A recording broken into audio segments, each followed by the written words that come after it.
This week is going to look a little bit different. I'm going to run you through the top headlines from toxic workplaces across the country. I'm Erica Domingo, and this is the Toxic Workplace Report.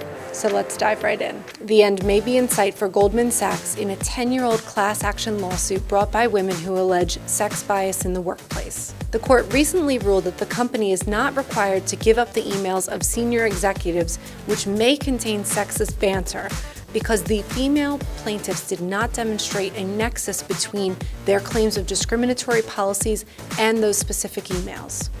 As a result, the plaintiffs will have to find other means to demonstrate their claims of discrimination in the workplace, and the case is scheduled to move forward with trial in 2021. 13 former University of Iowa football players have filed a lawsuit alleging discrimination and harassment within the football program. They allege they were subject to serious and pervasive harassment by the coach, who was let go with a $1.1 million severance after the players complained about his conduct on social media.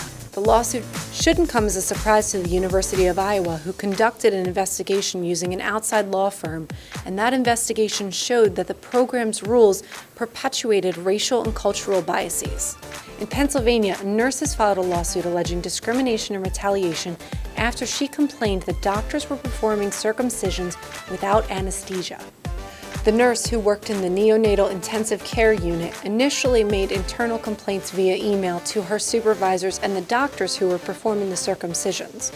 When those complaints went unanswered, she filed a formal incident report within the hospital system.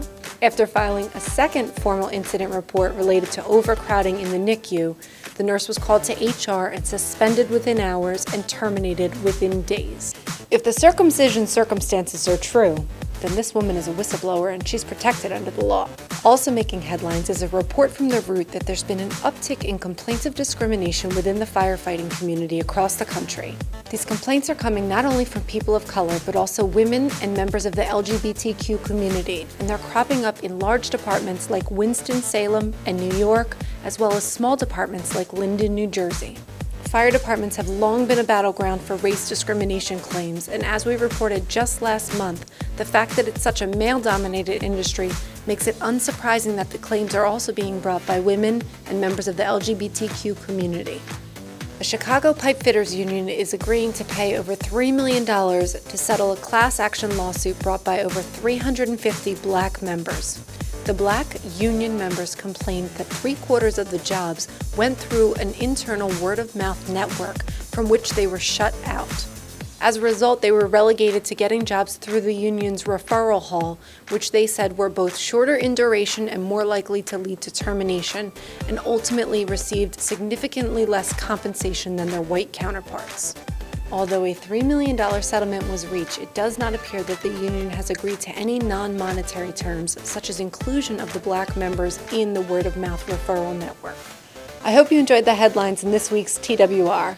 If you want to hear more about any of these stories, let us know in the comments.